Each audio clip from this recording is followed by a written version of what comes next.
तुम्ही 10 वर्षाहून अधिक काळ दिल्लीमध्ये राहत आहात आणि मूळ महाराष्ट्रातले आहात. तुम्ही महाराष्ट्रातली कोणती गोष्ट दिल्लीमध्ये मिस करता? महाराष्ट्राचा आपला तसा म्हटलं तर आवाका फार मोठा आहे आणि मी जवळपास दिल्लीमध्ये आता इथे 10 वर्ष झालं इथेच आहे विथ माझी फॅमिली बरोबरच आहे.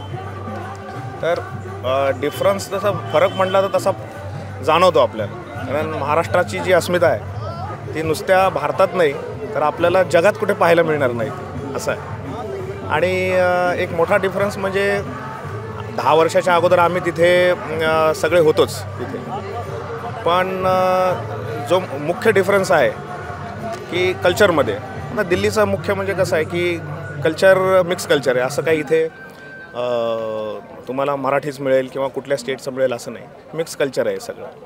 आणि मराठी कल्चर तुम्ही जगभरामध्ये कुठूनही गेले की ते आपल्याला उठावून दिसतंच ते.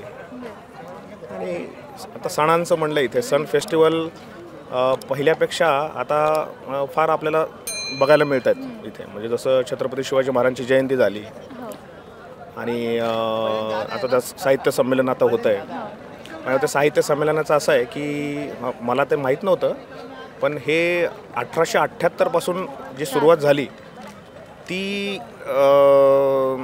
जवळपास एक 70 वर्षाचा गॅप पडला. म्हणजे पहिलं मराठी साहित्य संमेलन झालं हे 1955ला, पंडित जवाहरलाल नेहरू आपले त्यावेळेस पंतप्रधान होते पहिले, त्याच्यानंतर हे आत्ता झालं.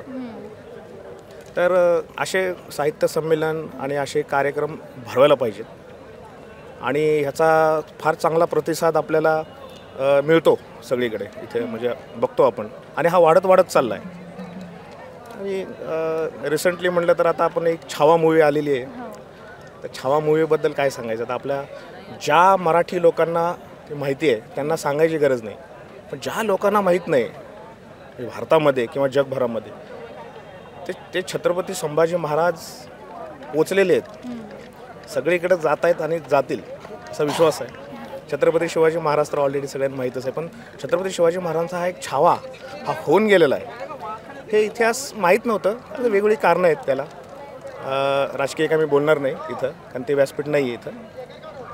तर ते पोचतं आहे आणि मराठी अस्मिता आपली जी पुढे जाते ती जायलाही पाहिजे. आपण त्याच्याप्रमाणे पुढे हे आहेत. महाराष्ट्रातला कोणता पदार्थ तुम्ही मिस करता दिल्लीत? महाराष्ट्रातला कोणता पदार्थ?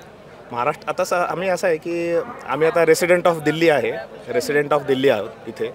त्याच्यामुळे आम्हाला इथं घरामध्ये तसं सगळं मराठीच आम्हाला पदार्थ वगैरे बघायला मिळतात, खायला मिळतात.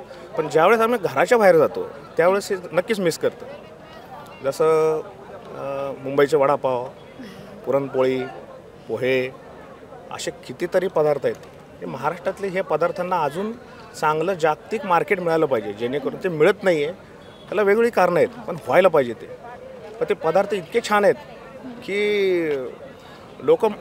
लोक मिस करतायत त्याला. म्हणजे आम्हाला एवढ्या उशिरा का असं कळतं? म्हणजे चांगल्या गोष्टी ह्या नेहमी हळूहळू कळतात. जसं छत्रपती संभाजी महाराज आले, शिवाजी महाराज होतेच, आणि हे खाण्याचे पदार्थ, खाद्यसंस्कृती पण ही पुढे यायला पाहिजे आपली. मी येत आहे आणि बरेचसं मिस करतो, पण ते होतं असं. तुमचा आजोळ सोलापूरला आहे, तर सोलापूरची शेंगदाणा चटणी मिस करता? हो, नक्की. आमच्या बऱ्याचशा ज्या खाद्यवस्तू आहेत त्या इथून येतात, सोलापूर जिल्ह्यातून. जशी मंगळवेढा मालदांडी ज्वारी जगप्रसिद्ध आहे, तर ती आमच्याकडे डायरेक्ट येते इथे. शेंगदाण्याची चटणी. माझं मूळ इंदापूर आहे, पण आजोळ म्हणतात ते इंदापूर जिल्हा पुणे. अशा काही गोष्टी आहेत. धन्यवाद तुम्ही मराठी मूळशी संवाद साधलात त्याबद्दल. Okay, thank you.